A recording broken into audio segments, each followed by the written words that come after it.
Lexington, Kentucky, January 22, Tyson Carter. Photo by Andy Lyons, Getty Images.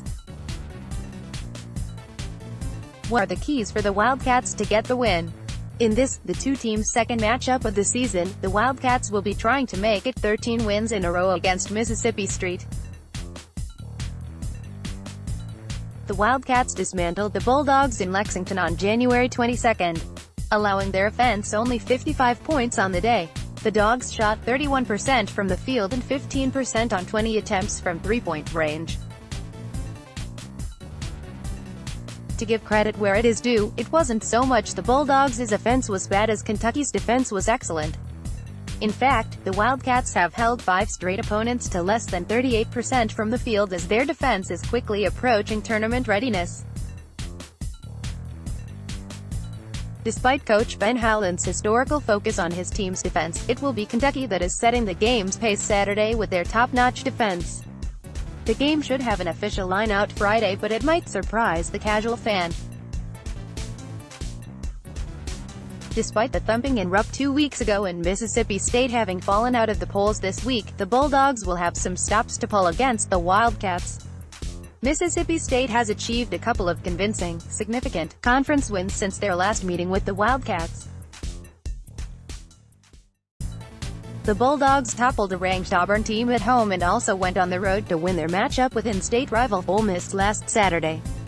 Strikingly, Mississippi State's defense is good at manipulating offenses into taking low-percentage, mid-range jump shots. One-third of State's opponents' shots come from this area, while one-third of Kentucky's offense also comes from this low-percentage area. This young Kentucky team, though above average in their field goal percentage, will likely fall into that trap too. Will this be enough to change the tides for the recent history of this matchup, or will Kentucky prove just as dominant over the Bulldogs on the road as they were at home? Here are the keys for the Wildcats coming into this game. Next, Harrow vs. The brothers Page 2 Nashville TN, January 29, Tyler Harrow. Photo by Joe Robbins, Getty Images. Starkville, Mississippi has been home to many legends of their sports, Cool Papa Bella and Jerry Rice, just to name a few. Currently though, the biggest name in Starkville is the Sec's third leading scorer Quindary Weatherspoon. If the Bulldogs establish a resume strong enough to get seeded in this year's NCAA tournament, it will be primarily because of the senior from Canton, Mississippi, located 100 miles northeast of Starkville. Fans not familiar with Weatherspoon should be sure not to confuse him with his brother, sophomore, Nick, though it'd be hard to confuse Quindary with anyone else on the court Saturday. Weatherspoon recently dropped 27 points in an overtime loss to LSU Wednesday. On the season, the 6'4", 205 lb guard is averaging nearly 18 points per game. This is achieved, in part, by his 55% field goal percentage and 85% free throw conversion rate. Also throwing in 1.5 steals per game, 2.6 assists, and 5.7 rebounds for good measure, Weatherspoon is one of the league's most skilled and experienced guards. Needless to say, it's going to take a special effort on defense to try and slow him. Playing off of the ball, that responsibility will likely fall to Kentucky's shooting guards, namely standout freshman, Tyler Harrow. Harrow will have his hands full, but the Wisconsinite, known for his shooting above all else, shouldn't be counted out too quickly. Harrow has shown improvement on the defensive end through conference play.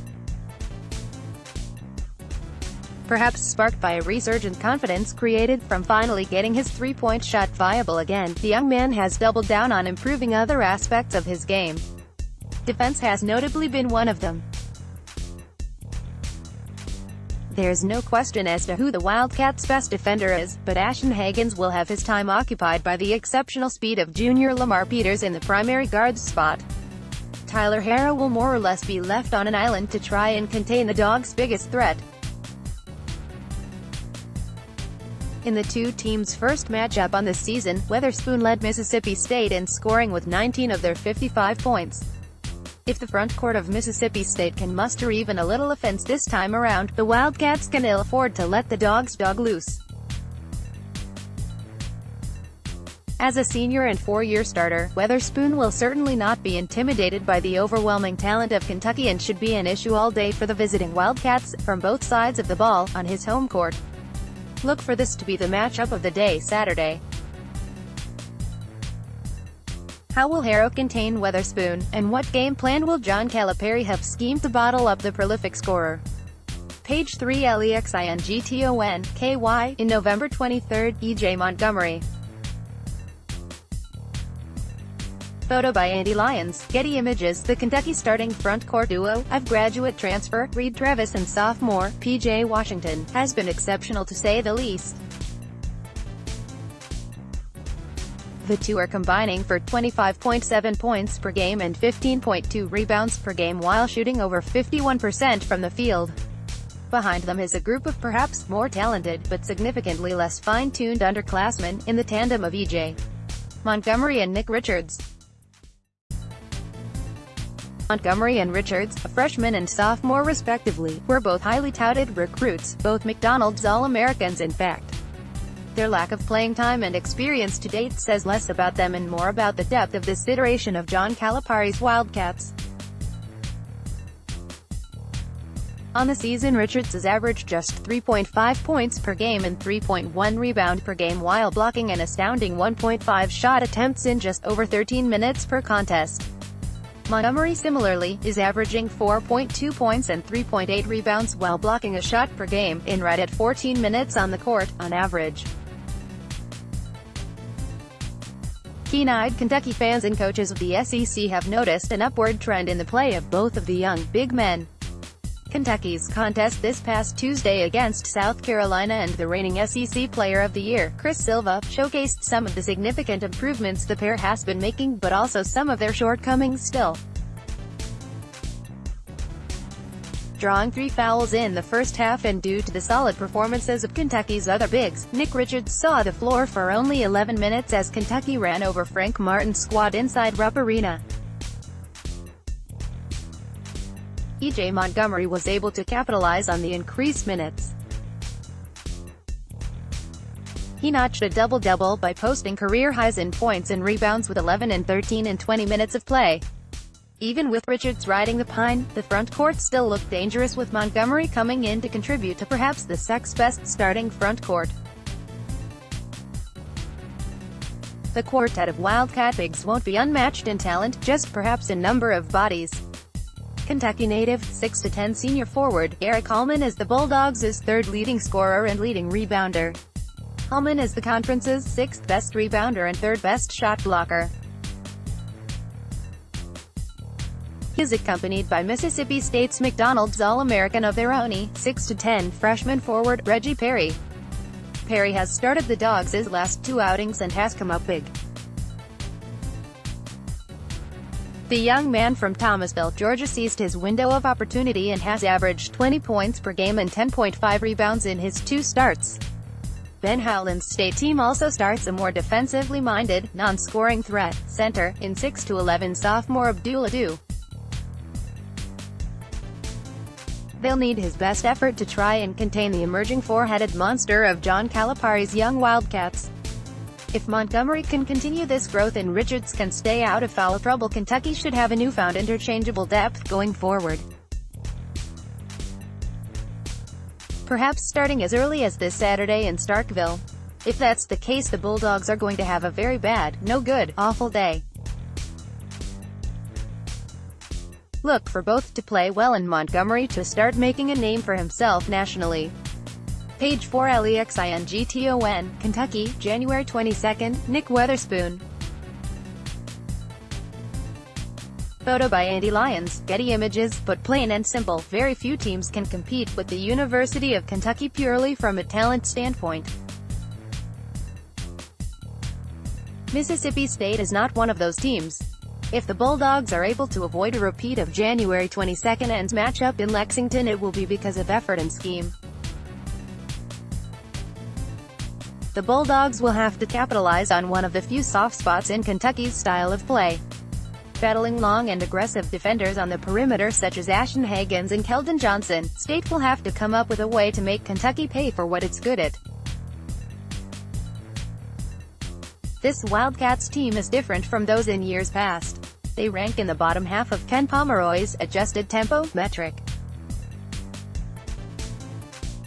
That doesn't necessarily mean that this year, Cats are less athletic or talented than in years past, just that they focus on scoring and playing defense differently. With that said, a slow-tempo nearly ground Mississippi State's interior played a halt in these teams' January meeting. Ben Howland's big men combined for 8 points on the day. The Bulldogs will certainly look for a new plan of attack as their prior one could be described as whatever the opposite of effective is. I would expect to see a hard-pressuring Mississippi State defense use their energy at home to get out and try and score in transition. Kentucky's perimeter players like to crash the paint and prevent easy layups in transition. The Dogs should have a real opportunity here to knock down some trailing three-pointers. They've managed to be quite effective at it in league play thus far, and it could be the key to sticking in a game with one of the nation's best teams in defenses. Transition play in itself will dictate the outcome of this game, as Mississippi State's front court will probably only have one real scoring threat in surging Reggie Perry. All of the things the Bulldogs might be able to accomplish in the transition game will be totally predicated on pressuring the ball on defense. For Mississippi State, as their defense goes, so will their point total. Look for a big game from lesser-known guard Tyson Carter, as he should be able to slip away from the mindful eyes watching Quindary Weatherspoon and get some decent shot attempts in transition. Carter is 35% from three-point range and shoots 58% overall from the field. Next, top 25 power rankings. All in all, Mississippi State, though just outside of the top 25, is significantly overmatched at really all but one position. The Wildcats are gaining momentum at just the right time and look like they may not have a serious challenger until the following Saturday when they'll host. If State wants to keep it close and possibly even win, they'll need to have a near-perfect game from their guards and an inspired performance from the bigs. Score prediction, 68-61 Kentucky.